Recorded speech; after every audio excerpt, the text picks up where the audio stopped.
Entonces, profesora y compañeros, somos el grupo número 3 y realizamos el documental del Tuxteno. Mi grupo está conformado por Julio Girón Ortiz, Cristian Guerrero Rimaicuna, John Hidalgo Negreiros, John Jaramillo Paucar, Jan Juárez Sandoval y Jacqueline Juárez Sáenz.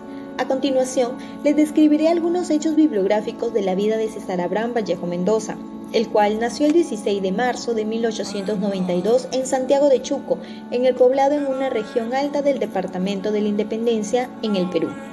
Hijo de Francisco de Paula Vallejo Benítez y María de los Santos Mendoza, era el menor de 11 hermanos de procedencia mestizo y provinciano. Su familia pensó dedicarlo al sacerdocio. Este objetivo familiar fue tomado con mucha ilusión por él en su niñez, lo cual explica la existencia en su poesía de exuberante vocabulario bíblico y litúrgico, y no deja de relacionarse con la obsesión que tenía el poeta sobre el problema de la vida y la muerte, que tiene indudablemente un fondo religioso. César Vallejo es indiscutiblemente uno de los mejores poetas y más grandes poetas del siglo XX. En su exitoso poemario Trilce en 1922 anticipó parte importante del vanguardismo que se instalaría en la literatura desde entonces. No obstante, su obra narrativa tomó otro camino de manera directa, emparentando con el realismo social. De esta forma ocurre en El Tuxteno, novela a la vez indigenista y proletaria, de sabor amargo, pero finalmente con esperanza. Novela de inculpación comprometida con la protección de los más humildes. El Tuxteno es un alegato contra los abusos de toda clase realizadas contra los indios y a favor de una toma de conciencia de los trabajadores sometidos a una brutal explotación. Vallejo partió a París en 1923 y jamás regresó a Perú. El Tuxteno ha sido escrito en Madrid, según contó Georgette. Ha sido de esta forma su segunda novela, la cual fue publicada por la editorial madrileña Zenit en su recolección de la novela proletaria en el año 1931. Es notable que César Vallejo habría elegido y creía que su funcionalidad como autor era colocar su sabiduría y su pluma al servicio de la clase obrera. En la novela, Vallejo muestra por una sección la verdad de la explotación y por otra trata de describir el porqué y el cómo de esta explotación. Al final, trata de indicar al lector el camino exclusivo en su crítica, que puede realizar una resolución de dicha situación a beneficio de la clase obrera. Por último, nos deja como mensaje que solo la solidaridad, la organización y la preparación de tal como fue el obrero Servando Huancas en las minas de Quirubilca da modalidad de lucro. Nuestro equipo hemos hecho un resumen capítulo por capítulo de la obra El Tuxteno. En el capítulo 1, los hechos suceden en el asiento minero de Quirubilca. Comienza con una descripción de la comunidad como una zona tranquila, y luego en esa zona se sitúa una empresa minera norteamericana que se hace dueña de las minas de las que se extraía el mineral tuxteno. Con la llegada de esta minera, muchos peones y empleados salen rumbo a las minas a trabajar, y es aquí donde se encuentran con José Merino, quien es el encargado de buscar personal para la mina. Y es cuando la tranquila vida del pueblo de Quirubilca se convierte en una bulliciosa y alterada ciudad por la circulación masiva de dinero. Los Horas, que son los indios que viven cerca de ahí en aldeas, sirven primero como guías a los trabajadores de la compañía Mining Society. Los Horas cambiaban sus plantaciones y sus animales por cosas banales como garrafas, graneras de colores, botellas pintorescas, entre otras. Los Horas se sentían atraídos por estos objetos y así es que se aprovechaban de ellos, los despojaban de sus pertenencias, ¿no? Y luego los obreros de la compañía los insultaban, diciéndoles indios brutos, entre otras cosas ofensivas. En este capítulo hay un suceso muy cruel con Graciela, ¿no? Que es Alia La Rosada, quien es la novia de José Merino. Es una muchacha de 18 años, muy hermosa. Merino la apuesta a los dados contra el comisario y pierde esta apuesta, por lo que la manda a buscar para que vaya. Y quien al llegar al lugar, sin tener idea de lo que le esperaba, José Merino le dice que tiene que estar con el comisario, y ésta se niega a las exigencias de Merino, por lo que Merino decide embriagarla con una pócima, y después de que se quedara totalmente dormida, Y es en este momento en el que se suscita esta acción horrenda, ¿no? En el que todos la violan, en orden de jerarquía social y económica.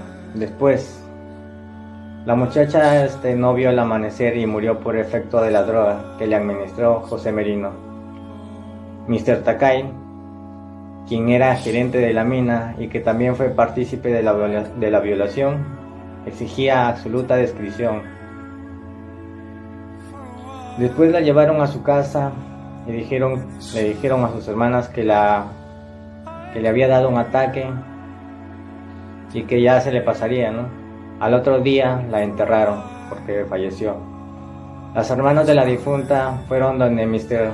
Tait a pedirle justicia porque consideraban que su hermana la había matado. El gringo las botó y todo quedó archivado en el pasado, ¿no? Y así es como termina el primer capítulo de esta obra.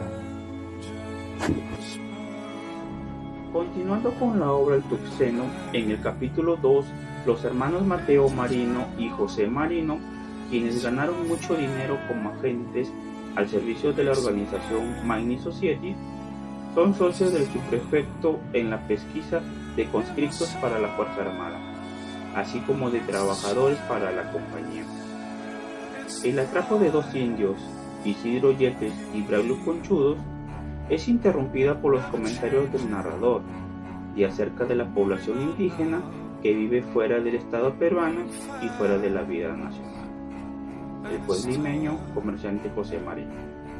El cura Velarde y el subprefecto Luna ilustran la inhumanidad indescriptible que se refleja además en la rudeza de los oficiales y en la insensibilidad de los vecinos del pueblo. Seguimos con la exposición.